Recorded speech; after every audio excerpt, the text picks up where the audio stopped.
Okay, well, thank you. Let's start with, can you all hear me okay? Maybe nod, yes, no, yes. Okay, good, thank you. Somebody told me yesterday that they couldn't hear me very well. Much better today. Thank you, thank you. My name is Judith Caine. I am an independent financial advisor. I have been working in this crazy world of finance for 24 and a half years. So I've seen my share of good markets and bad. I'm completely independent. So that, what does that mean? You won't see any Judith Caine mutual funds. You won't see any Cetera investments. That's my back company. And you won't see any Prosperity branded investments. And because I'm independent, I can charge my clients a number of different ways. So we can do the traditional commission. If that makes you uncomfortable, we can do a by the hour, and especially if you like to do it yourself. If you know somebody being downsized, a lot of times the company will pay for a full financial plan, and I can charge that way as well. And our industry is moving towards flat fee structure. So I charge a percentage of assets per year. And so there's no worry about commission, how much they're making money on trades or anything like that. So it's complete freedom, and it's been like that since day one for me. So I had a great virtual coffee with Heidi Hooper last week. I told her my story, and she said, you've got to tell it next week. So why am I so invested, excuse the pun, in working with women? And I will tell you before we get started. So I know a woman who was a stay-at-home mom, very traditional household. As soon as she got pregnant with her first, she stopped working. And the kids, it was a long time ago, so the children actually came home at lunchtime. She volunteered in the community and was basically a first lady to her husband's business. Her husband did own a business, and she accompanied him on trips. And one day after 43 years, he left. And there she was with no job experience, no credit rating. She knew how to balance a checkbook. That was about it. So she had to rebuild her credit. She got an American Express card, like college students do, and the common thinking is you don't want to do anything first year after a major transition, like a divorce or widow, or so she said, you know, I hate the house that we're living in. I've always hated this house. She sold the furniture, she sold the house, and moved into an apartment and invested the proceeds. She once called me and said, you know, Judy, my dividend went down by 10 cents this month. I just want to let you know that. So she became very astute and had to learn on the fly, so to speak, about investing. So her husband, on the other hand, remarried 1 month after the divorce, somebody as the same age as the oldest sibling. So there was over a 22-year difference.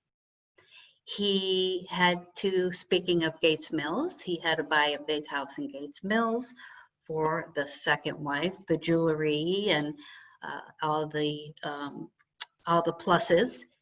But he had the business and he lost the business, and he ended up working at Walmart as a greeter to make ends meet. Now, the wife, on the other hand, the ex-wife, the husband was a bad boy, as you can imagine. So she got quite the settlement between that and the house proceeds. She made the money last 22 years, I think, until her death. She bought long-term care insurance which I do actually.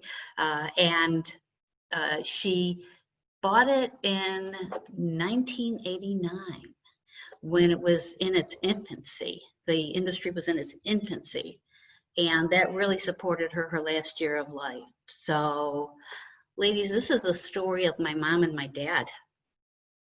So this is why I'm totally committed to working with women. My mother, I was in business for 3 years before my mother had me manage her assets. So in other words, you know, you're my daughter, but this is my money. So she really, really triumphed over her circumstances. And so I tell women going through a transition, if my mother can do this in her early 60s with no college education, no investment experience, no job experience, you can too. So that's what motivates me every day. That's what gets me out of bed. And that's why I like working with women. So that is my story. Now, we have quite a story going on in the markets these days, don't we? It's up and it's down, and there's all sorts of headlines. And so I'm going to start with a little quiz. And and the ones that have heard this before, they can't answer. How many stocks are in the Dow Jones Industrial Average? So unmute yourself and give it a guess. This is a safe place. 500. 500 stocks in the Dow Jones Industrial Average. Okay, any other guesses? 20. 20 stocks in the Dow Jones Industrial Average. That's quite the difference. 10. 10, all right. I say there's 10. 50. 30. All right, these are some great answers. There's actually 30 stocks. That is it in the Dow Jones Industrial Average. But you would think it was the economy and the stock market of the world when you listen to the TV. So there are only 30 stocks in the Dow Jones Industrial Average, so don't listen to the noise. That's what the TV anchors like to talk about. The index that I look at the most would be the S&P 500. Those are the 500 largest stocks domestically in the United States, and they're over a variety of industries. So as the S&P 500 goes, so goes really the economy and the state of our country. So here's a question for you. How many stocks are in the S&P 500? Take a guess. 500. All right. We're off to a great start. So let's talk about uncharted waters and navigating the stock market in this world. So here we go. Hey, it works. So what's happening in the markets? So we're going to talk about the present state and then, you know, some action steps we can take. So the S&P 500 over the last 10 years is actually up 13.15%. So I'm going to see, there you go. Okay, like now I can see my graphics a little better. So there are people that are investing recently, and they've never really seen a bear market. They've never really seen a stock market drop for a long period of time. So these statistics are actually updated as of May 31st. So these are really, really recent. I had it updated this week through the provider. So, so you can see what happened on March 15th when things started shutting down. What happened to the market then? Here's a little timeline. December 31st is when coronavirus was first reported in Wuhan, China. The World Health Organization declared an international public health emergency on January 30th. February 24th is when coronavirus fears sent stocks tumbling. And believe me, I have had fearful days. I'm sure you have too.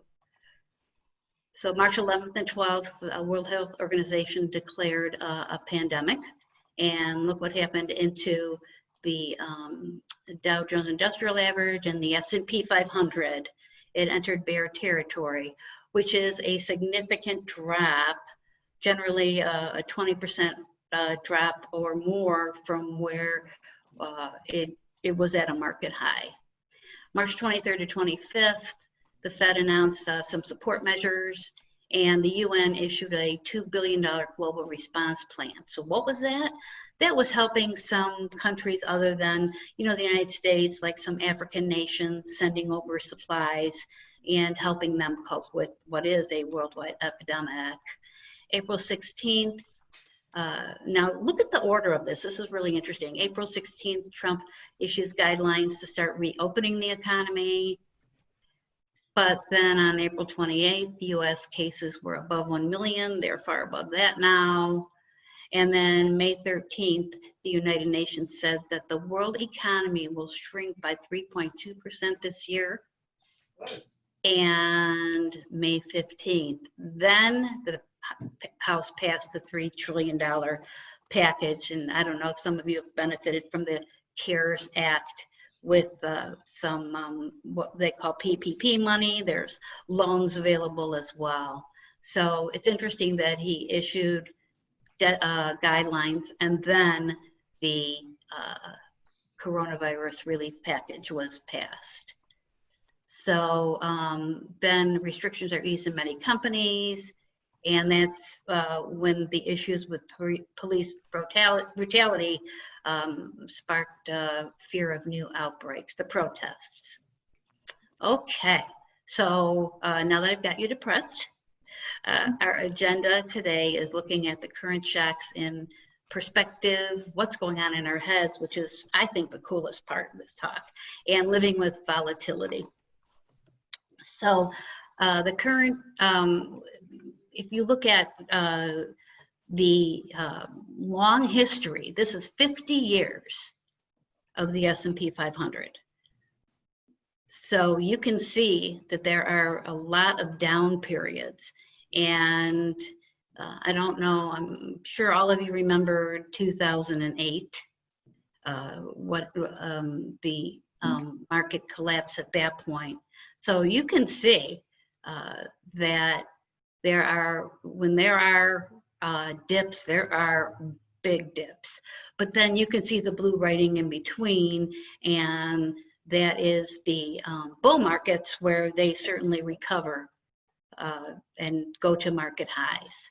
You can see that they're 13 years long, 12 years, 5 years long, many more bear markets than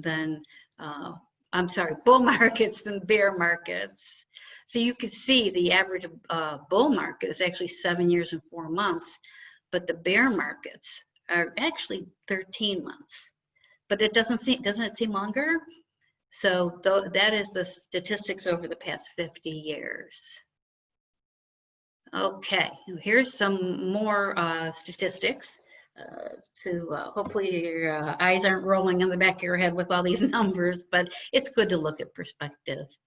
So if the S&P is going to go down by 5%, it's really basically once a year you're going to see a dip of 5%.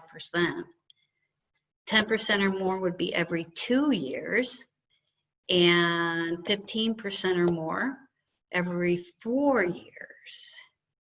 20% or more every 8 years, and of course March 2020 was the last time that happened. So the market started to recover in 2009. We were way overdue for a bear market, pandemic aside. What's going on in our heads? So this is like the favorite part. This is really fascinating. So this is your brain. Remember the old PSA, this is your brain on drugs. Well, so this is your brain in regards to the markets. So this is the frontal cortex, and this is the easy stuff, the logical stuff, what you're going to wear today, taking a certain route to work, making your lunch. So this is all in the frontal cortex. All right, so this is the, now there's a couple of nurses on the call here. Tell me if I've just said this right. This little almond-shaped tissue is the amygdala. Did I say that right?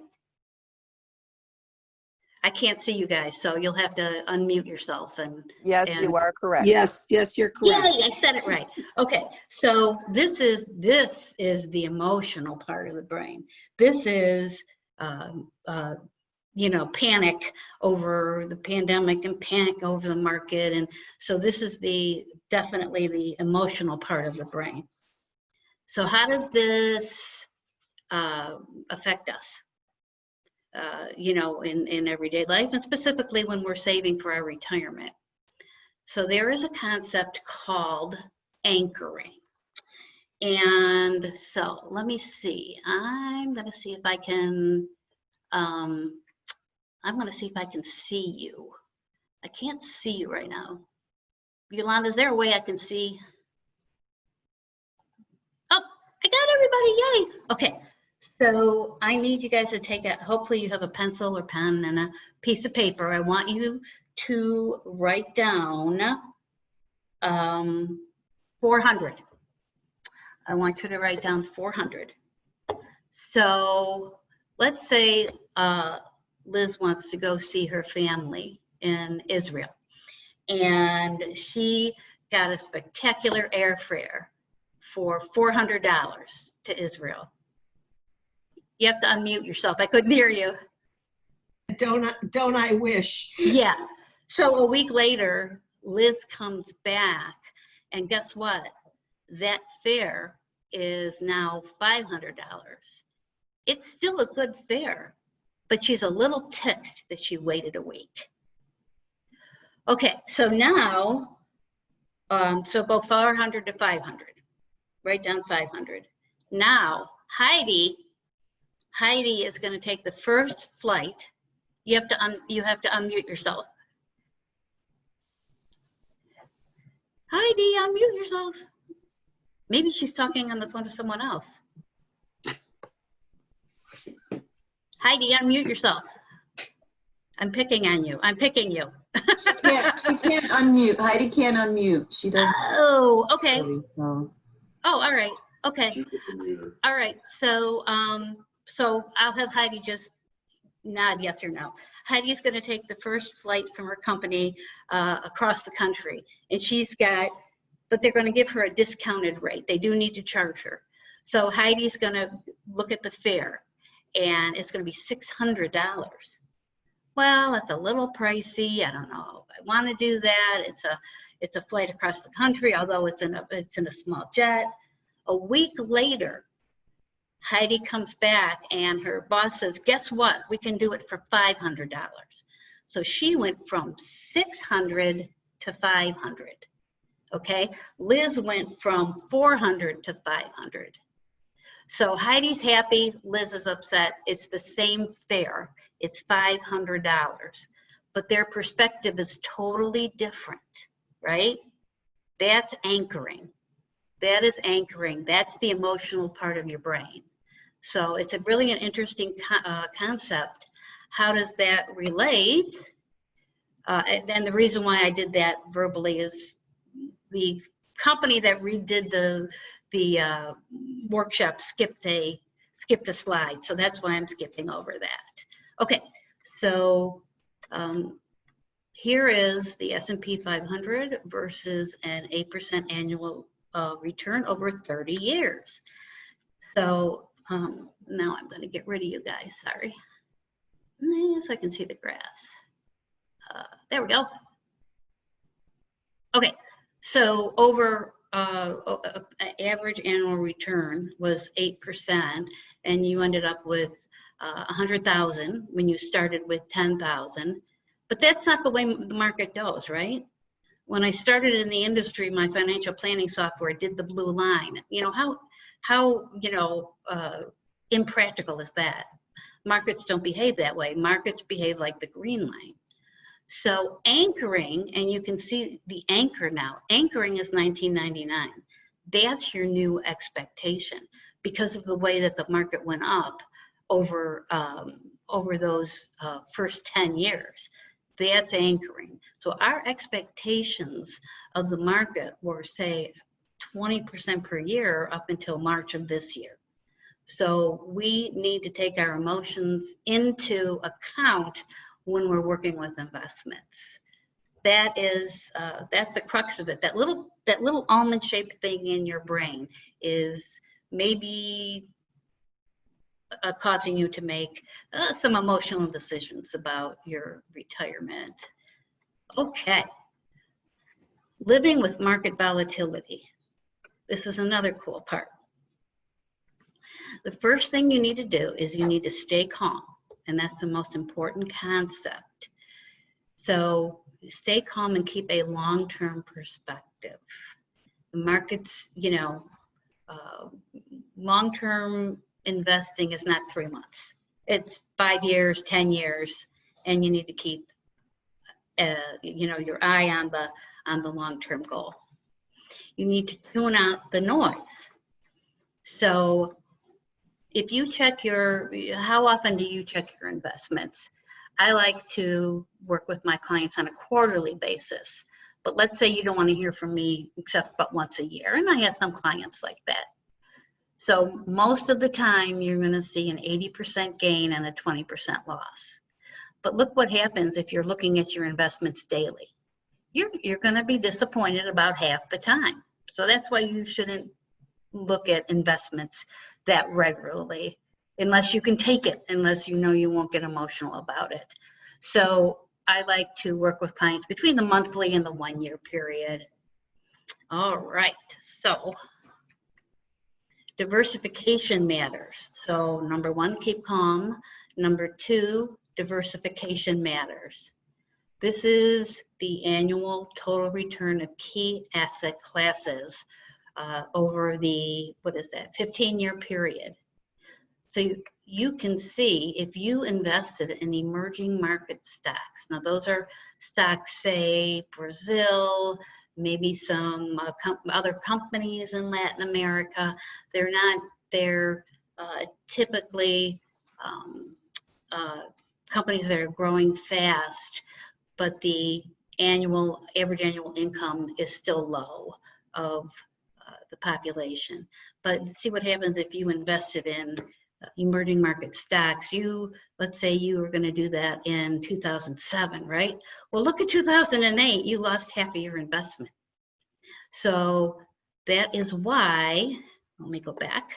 That is why you would, let me go back one more. There you go. That's why a diversified portfolio in different types of investments, you'll end up in much better shape. All right. So there are three strategies that people invest in, whether they may or may not be doing it consciously. First one is chasing the winners from last year. The second one is investing with the losers. And so those people we call them contrarians. And asset allocation, spreading out the investments like in the last chart.